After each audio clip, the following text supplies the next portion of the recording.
I'm Michelle from Legal Suite, and in this webinar we are going to discuss capturing a collections matter. Now, please note a couple of things. First of all, I have some defaults already set up for the capturing process, and if you need some assistance with this, please do have a look at our webinar on setting up a snapshot. Also, I am using pre-existing parties in my address book, and once again, if you need help with this, please do have a look at our webinars on how to capture parties in the address book. Right, also before we begin, collections matter is simply an undefended litigation matter, so the capturing process for this is the same for both collections and litigation matters. Right, so from the All Matters screen, we are going to click on the Insert button to add a new matter to our list. Right, so at the code, we will need to insert the client code. If you know what your client code is, you can simply type it in. Alternatively, you can click on your ellipse button and you will then be taken into the address book. Okay, so I'm going to use my client BN1, Michelle Bentley. I'll highlight the party in the address book and I click on Select.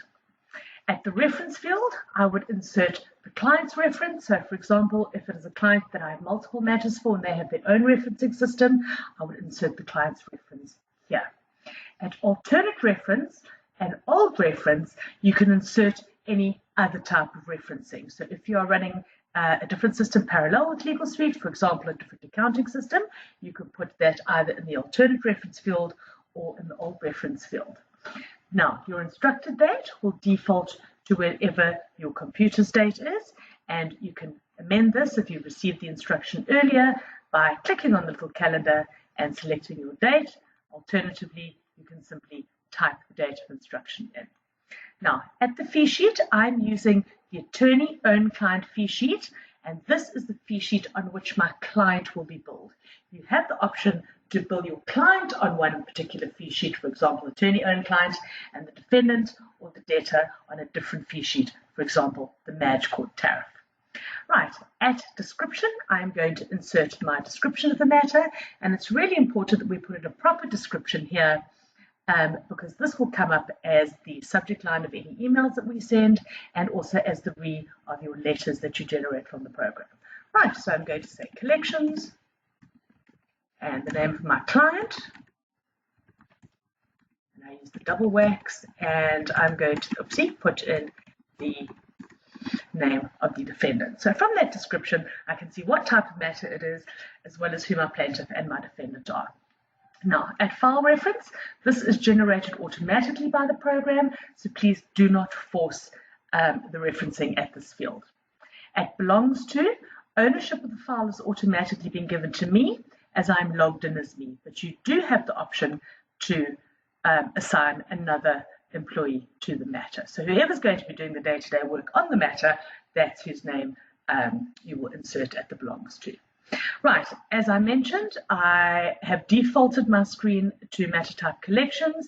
If it is a litigation matter, you can simply click on the drop-down arrow and select the matter type from the list, but I am going to leave it as collections. Now, at my document set, I have the Magistrates Court document set selected, and by selecting the Magistrates Court, I will have this litigation tab appear. If it is a matter coming out of the High Court, a litigation matter or collections matter out of the High Court, I can simply select High Court and the litigation tab will remain. But I'm just going to quickly change it back to Magistrates Court. Right. My default language will be English. Plan of action, I can then select as collections if it's a collections matter. Extra screen, we don't use these in standard collections or litigation matters. Stages, I have selected general collections. This will effectively run through the stages, and please do see our webinar on stages. Access is open to all. This is a security feature. You can select your access here. Open to all meaning anyone can work on and view the matter. View only means only the owner of the matter can work on the matter, but others can view it. And restricted means only the owner of the matter can see or work on the matter. Now, at the fee estimate, this is what we would complete if we had called for a deposit from the client. So we can insert a deposit, And if we select warning, the program will warn us as we write fees, these fees will be deducted from the amount held in trust. And as soon as you pass a fee more than what we're holding in trust, the program will notify us saying that we have in fact run out of money, and you can then either bill the client on an ongoing basis, alternatively you can call for an extra deposit and simply update the amount to whatever the additional amount. At filing cabinet, this is the physical whereabouts of the file. So if you have a filing room, you can make a note here of where the file is actually resident. At linked matters, you have the ability to link various matters in LegalSuite. So you would click on the ellipse button and you can then tag any matters that are linked to this one. With linking of matters, the example I use would be, for example, a divorce matter. That would be a matter. And if you were doing, say, the transfer of a half share in terms of 45 biz from that divorce, that would be a separate matter. And let's say, for example, you had a maintenance matter as well, that would also be linked to this matter, although they are completely separate. Okay, so once you've completed the general screen, we can then go to the accounting screen. And as I've said, I have my default set in. Please make sure that you select the correct cost center. The cost center in the matter is the fee earner, and it's very important if you're using our accounting system that you do select the correct cost center because the fees that are captured on the matter will then write to the business ledger.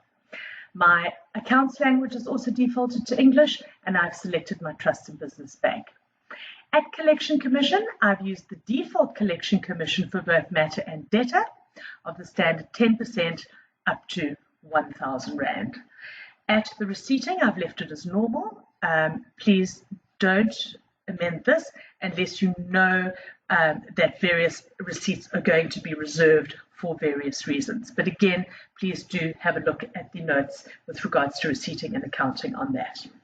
Right, at options, we have an agent's allowance. So if you are using a correspondent, you can either use the default 1/3 or 33% allowance. Alternatively, you can use a custom allowance where it allows you to insert what percentage your correspondent is going to earn on the matter. But I'm going to leave this at none. Now, charge an admin fee. This will charge a monthly administration fee to your client if there's any financial movement on the matter. Charge interest. This will charge interest to your client on any outstanding amounts, and this is linked directly to your age analysis. An investment fee is not really relevant in terms of collection or litigation matter unless you've taken any reserved funds and invested them on your client's behalf. And charge an agreed fee. This is in the event that you're working on a contingency basis. So you would say charge an agreed fee and whatever the percentage is limited to the claim amount. And our VAT rate is set to standard. Now, at these options, these are all set up under the program settings, and you would need to speak to your system administrator if these are applicable in order to set up the relevant amounts. Now, at invoicing, once again, I have a very specific way in which I like to invoice my clients.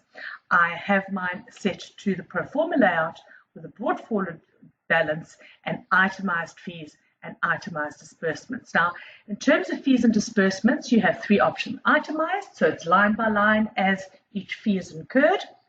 SA style, which is effectively all of your fees with a total at the bottom, and totals only will display a total fee and an amount.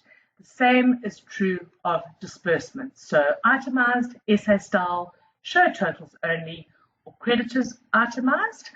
I do believe that itemized is generally better because it does show the client exactly what we've done line by line. However, you would set up your invoice in a way that your client is happy with. At the options, I like to select the do not combine fees. This will lay out each item on the account as it happens. For example, consultation, each consultation will be set out separately.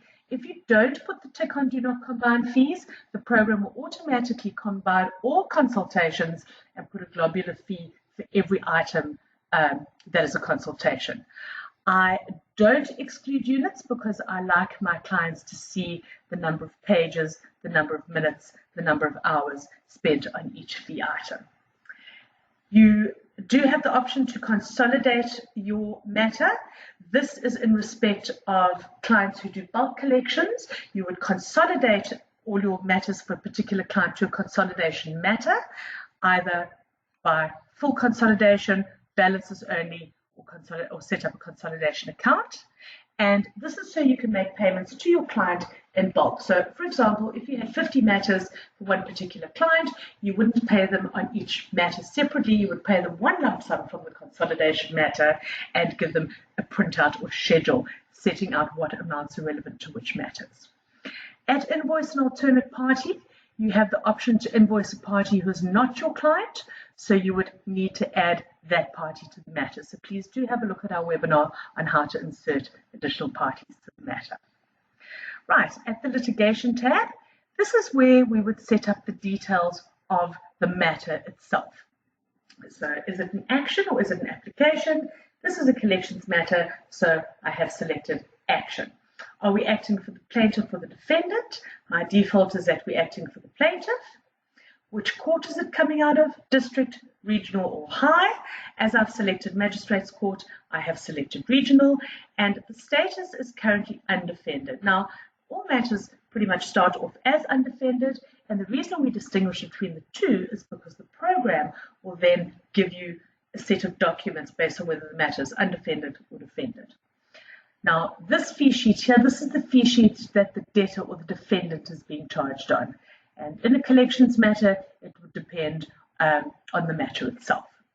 Right, so at the claim amount, we would put in whatever our claim amount is. So I'm going to pop 17,500. And if this is a new matter where you have not started the collections or litigation process, we obviously would not yet have a case number. When you do have a case number, you can always come back and pop it in here, and it will then populate various screens in Legal Suite which refer to case number as well as your documents. Now, my interest rate is set at the default 10.25%, and my from date is blank because generally speaking, interest will run from date of service of summons, date of letter of demand, a tempora mora, or you can select a date using the little calendar depending on the merits of the matter. At court date, each time the matter is set down, you can pop in a court date, click on create a reminder, and the program will insert a reminder called court date under the reminders. So please do have a look at our webinar on reminders. Our next option, does the NCA apply to this matter? If you select it, you will have access to the section 129, 130 letter of demand. Is the debtor being charged on the attorney-owned client scale? This again is dependent on the nature of your matter. At pop-up reminder, you can put a little message in here, and what will happen is each time you access the debtor's account, whatever message you've typed in here will pop up. So you can set a reminder, for example, please do not give balances to debtor over the telephone, or anything that is relevant when accessing the debtor's account. Now, the debtor's promise to pay, this is dealt with on our webinar on the debtor's account, and when these details are completed on that screen, this will automatically be populated. So if the debtor has made an offer, you can set out the amount, the frequency, the day of the month, your starting date, and your method of payment, which will be utilized by the debtor. Right, at the miscellaneous screen, the default billing rate, if you're using the attorney-owned client basis, whatever is set up under your user profile will be your default billing rate. If this matter is being billed on another billing rate, you can simply click on the ellipse button and you can select your billing rate here. So please do have a look at our webinar on how to set up your billing rates. Your claim amount is carried forward. At discount or surcharge, if you put in a minus sign and a percentage, this will discount every fee you write by this particular percentage. If you take out the minus sign, this will act as a surcharge. So every fee you write, 10% will be added. Now, something else at the screen, very important in civil litigation, prescription. So you can calculate your prescription date, pop it into this little field, and you can pop a warning on. Every time you access the matter, a little note will pop up telling you when the matter is going to prescribe, and this also links to your alerts, where the program will tell you any matters that are prescribing within a specified time frame. And again, please do have a look at our webinar on alerts. If this matter is exempt from FICA, you can insert a tick in the checkbox here. And at status, this will show whether the matter is live, pending, or archived. And again, please have a look at our webinar on archiving for more information on this section.